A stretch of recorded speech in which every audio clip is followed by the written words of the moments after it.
शुक्रवार को प्रातःकाल हुई बरसात के बाद यहां अनाज मंडी भट्टूकला में रखा गया गेहूं, जो कि यहां हजारों क्विंटल ढेर दिखाई दे रहे हैं, जो बरसाती पानी के भेंट चढ़ गया।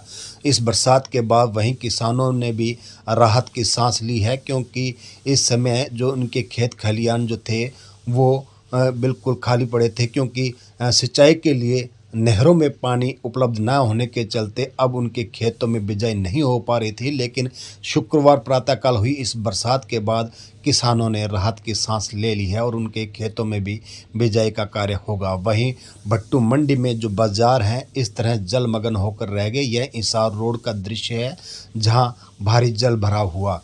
वहीं यहाँ पर देखिए किस तरह के हालात आप देख रहे हैं। यह है भट्टू मंडी की जो अनाज मंडी है। यहाँ पर जो गेहूं के जो खुले में ढेर पड़े थे वो किस तरह से जलमग्न होकर रह गए हैं, वो भी आपको दिखाए जा रहे हैं। यहाँ पर जो बैग भर कर रखे गए थे और गेहूं जो खुले में रखी हुई है, इस पर किसी तरह का कोई त्रिपाल वगैरह नहीं लगाया गया था, जिसके चलते यह लापरवाही भी सामने आई है। भट्टू मंडी का यह दृश्य है।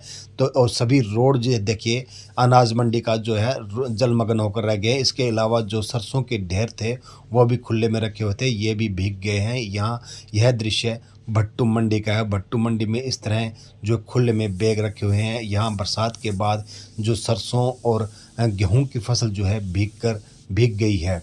यहाँ पर जिस तरह के आज हालात देखने को मिले इस बरसात के बाद, वह प्रशासनिक अधिकारी या यहाँ की व्यवस्था को लेकर भारी जो व्यवस्था में लापरवाही देखने को मिली है। यहाँ अनाज मंडी के अलावा जो है अन्य क्षेत्रों में जिस तरह से हमने आपको बताया कि हिसार रोड और आदमपुर रोड पर भी भारी जल भराव देखने को मिला है।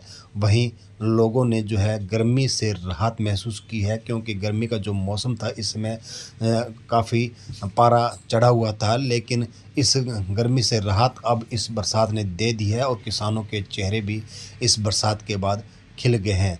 तो यहाँ भट्टू मंडी क्षेत्र में जिस तरह के जो हालात हैं बरसात के बाद, वो हमने आपको जानकारी दी। यह रिपोर्ट आपको कैसी लगी, इसे अधिक से अधिक शेयर कीजिए। धन्यवाद।